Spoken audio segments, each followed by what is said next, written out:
Bota pra ferver, bota pra ferver, galera. Eu sou o professor Mério e nós vamos botar pra ferver com a filosofia.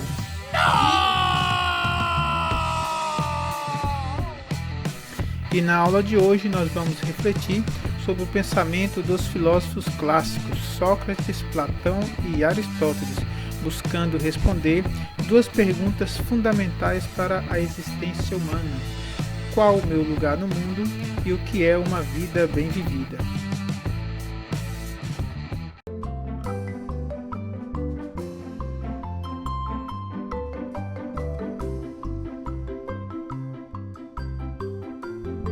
Muito bem, nós vamos sair agora de Homero e vamos avançar para a filosofia clássica, que é o período em que viveram os três grandes pensadores gregos, Sócrates, Platão e Aristóteles. Então vamos ver o que cada um desses pensadores fala sobre o meu lugar no mundo e sobre o que é uma vida bem vivida. Sócrates, que é o patrono da filosofia, Sócrates na sua filosofia ele utilizava a seguinte frase: conheça-te a ti mesmo. Então, para mim encontrar o meu lugar no mundo, isso passa pelo processo de autoconhecimento, pela tomada de consciência de quem sou eu. É importante, então, ter bem claro quais são os meus valores, quais são as minhas virtudes, quais são as minhas potencialidades. Mas é importante também eu saber quais são os meus limites, quais são os meus defeitos. Isso então passa pelo processo de autoconhecimento. E ele usa uma frasezinha bem interessante que eu já até citei para vocês: uma vida sem reflexão, ela não é digna de ser vivida. O que ele quer dizer com isso? Que para que você possa construir ou levar uma vida digna, uma vida bem vivida, isso passa pelo processo de reflexão. Você precisa aprender a pensar. Então, na nossa vida, antes da gente tomar qualquer decisão, qualquer atitude, fazer qualquer escolha, a gente precisa refletir, a gente precisa pensar. Então, a vida digna, ela só vai ser construída com base na reflexão, no pensamento. O Platão, que foi discípulo de Sócrates, ele fala sobre os três tipos de vida. O primeiro tipo de vida é a vida vegetativa, a vida do vegetal, que ele nasce, cresce, reproduz e morre sempre no mesmo lugar, sempre do mesmo jeito, certo? Então, poderia um exemplo assim, não sei se vocês já ouviram falar da síndrome de Gabriela. Eu sou assim, eu nasci assim, eu vou morrer assim. A vida vegetativa é aquela vida sem perspectiva de melhora, aquele sujeito acomodado, parado, apático, que não tem iniciativa nenhuma. E o outro tipo de vida é a vida irascível ou a vida instintiva. Então, como o próprio nome já fala, é a vida baseada nos instintos, é aquele tipo de vida baseada nos desejos, certo? Então, é o próprio da vida do animal. O animal ele só movimenta, ele só sai da toca, ele só quando ele sente a necessidade. Então, é típico da vida instintiva aquele sujeito que só toma uma atitude quando a água já está batendo no pescoço. Ele só passa a agir a partir do momento que a coisa fica feia. Aí ele pensa em tomar qualquer atitude. O irascível também, a gente vê muito naquela fala das pessoas falar: eu só faço o que eu gosto, eu só faço aquilo que eu quero. Então a vida irascível é uma vida, por mais que ele um pouquinho diferente da vegetativa, que ele já se movimenta, porém é aquela vida limitada, presa aos instintos, aos desejos. E aí, galera, aqui fica uma dica muito importante. As pessoas que são levadas ou que tomam decisões baseadas apenas nos desejos, essas pessoas elas vivem quebrando a cara. Por que vive quebrando a cara?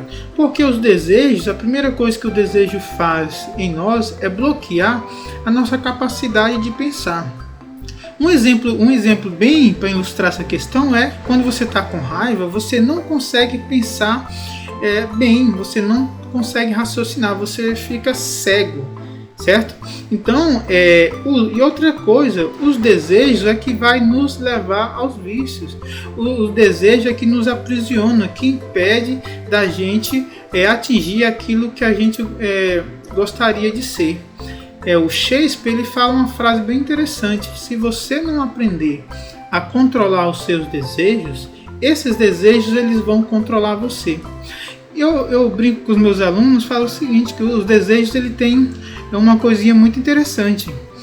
Vamos pegar o exemplo do chocolate. Se eu estou com vontade de comer chocolate, se eu comer chocolate ou não comer o chocolate, essa vontade ela vai passar do mesmo jeito. Comendo ou não comendo, a vontade, o desejo ele passa. A não ser que seja uma necessidade mesmo, a sede, a fome. Mas se é uma vontade, ela vai passar. Agora, qual é o grande chavão aqui, o grande tchan dessa questão dos desejos? É que quanto mais eu alimento o meu desejo, mais ele volta mais forte. Então, por exemplo, quanto mais chocolate eu como, mais esse desejo vai vir mais forte. Daqui a um determinado momento, esse desejo ele vai vir forte de tal maneira que eu já não consigo controlar. E aí é o que leva, por exemplo, ao vício, à bebida, às drogas. Às vezes a pessoa começa com um cigarrinho, com uma dose, e aí vai aumentando. Chega um determinado momento que aquilo foge do controle dele. Certo? Então a vida irascível é uma vida limitada, uma vida condicionada, uma vida que leva a gente aos vícios. A vida mesmo perfeita, a melhor vida segundo Platão, é a vida racional. Por quê? A racional? Porque a racional ela é uma vida que liberta, que faz a gente pensar, que faz a gente se movimentar, que tira a gente dessa área do comodismo e faz a gente se libertar e controlar os nossos desejos, os nossos instintos e correr atrás dos nossos sonhos, dos nossos objetivos, que a gente busca uma perspectiva de vida melhor. E aí você vai buscar essa perspectiva de vida melhor a partir de quê? A partir daquilo que você faz de melhor, a partir do seu potencial, das suas capacidades, dos seus valores, mas sempre tendo como pano de fundo, tendo como fundamento o meu pensamento, a minha reflexão. Então, a vida racional, o sujeito que é racional, ele é mais livre, porque ele age de acordo com seus próprios ideais, com suas próprias escolhas, e ele toma escolhas e toma decisões assim de maneira muito mais consciente do que condicionada a desejos, paixões e outras coisas. Antes de entrar e de falar sobre aquele que foi o maior filósofo grego, Aristóteles, eu gostaria aí de indicar 3 obras, né? Eu já falei da obra Ilíada e Odisseia, de Homero, e agora quero indicar para vocês mais 3 obras. A primeira é do Sócrates, onde o Sócrates vai falar sobre a sua missão no mundo, Apologia de Sócrates, ou o Julgamento de Sócrates. Esse que foi escrito pelo Platão. A outra obra é do Platão, a República. A República é uma das principais obras de Platão, e dentro dela, no livro 7º da República, conta lá aquele famoso mito, a famosa alegoria da caverna, o famoso mito da caverna. E a outra obra que eu gostaria que vocês lessem é do Aristóteles, a Ética. Então são essas 3 obras. E por quê? A ética, para Aristóteles, para entender o pensamento aristotélico, nós temos que entender dois conceitos básicos dele, que é o conceito de eudaimonia, que é o que é a eudaimonia? A felicidade, e o conceito de telos. O que é o telos? É a finalidade. Qual a finalidade da existência humana? A finalidade da existência humana é a felicidade. Para mim encontrar o meu lugar no mundo, para mim ser feliz, eu preciso encontrar a felicidade, aquilo que me traz mais felicidade. Esses 2 conceitos de Aristóteles, de felicidade e finalidade, o que ele chamava de telos e eudaimonia, eles têm um ponto em comum, que é o conceito de bem. Então, a ética aristotélica, ela visa o bem do homem. O que é o bem? O bem de algo, o bem, ele está relacionado ao propósito de algo. Tudo que existe no mundo, ele existe e ele tem um propósito para a sua existência. O ser humano, qual a finalidade da existência humana? Por exemplo, é a felicidade. Então Aristóteles vai dizer que para a gente ser feliz, a gente precisa, aí ele vai falar que nós somos animais políticos, a gente precisa estabelecer relações, aprender a pensar, aprender a viver em sociedade, e nós somos animais racionais, que a gente precisa aprender a pensar. Para viver em sociedade, e ser feliz, a gente precisa aprender a tomar boas decisões coletivas. Que isso aqui é que vai fundamentar a ideia e a grande diferença de ética e moral. A moral, ela está relacionada às decisões pessoais, certo? Ela é individual. E a ética, ela está relacionada às decisões tomadas de forma coletiva. A ética, ela é universal e, digamos assim, e a moral, ela é particular. Tá, mas a nossa questão aqui é o conceito de... Então, aquilo que cumpre o seu próprio... Como que eu sei que uma coisa é boa? Quando uma coisa, ela cumpre a sua função.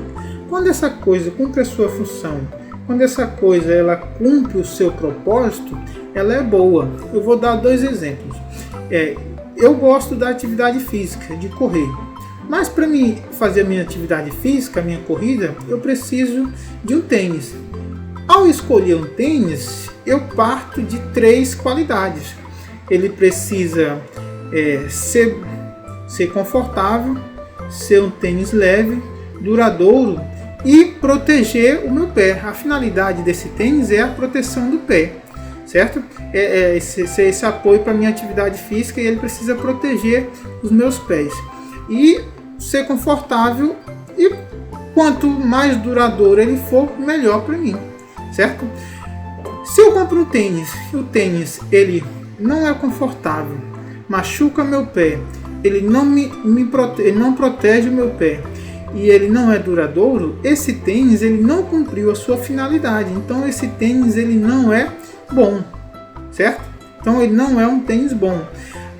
O outro exemplo que eu posso citar para vocês é o exemplo da festa. Você vai numa festa, você vai na festa com que finalidade? Qual o propósito da sua ida nessa festa? A finalidade é me divertir. Beleza. O propósito da festa é te proporcionar entretenimento, certo? Se eu vou na festa e aí alguém depois pergunta: e aí, Homério, você se divertiu? A festa foi boa? E eu falo: se a festa ela cumpriu aquela função, se ela me divertiu, se ela foi legal, animada, tal, ela foi boa. Agora, se eu fui para a festa e a festa cumpriu a sua função, a sua finalidade. Agora, se eu fui para a festa, o som ruim, uma música de péssima qualidade, o ambiente quente, sei lá, e aí pessoas ali bêbadas, desagradáveis. Então, e aí alguém me pergunta, fala: olha, a festa não foi boa, eu não me diverti, a festa ela não cumpriu a sua finalidade. Para exemplificar essa questão, o Aristóteles conta a história da azaleia. Que a azaleia, para que ela possa florescer, ela precisa das condições apropriadas de solo, de sol e de umidade. Qualquer um desses fatores for em excesso, ela não vai florescer.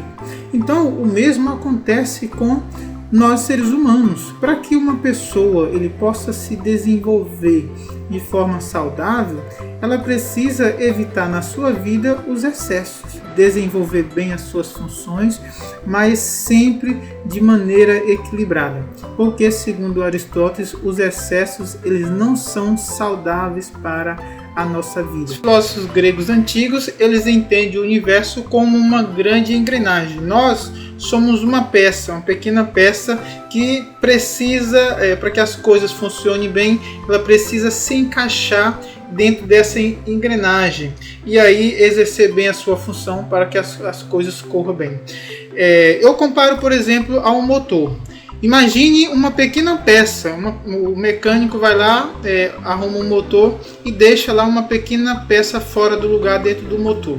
Aquela pequena peça fora do lugar, na hora que você liga o motor, ele já causa um barulho diferente, já faz um estardalhaço danado.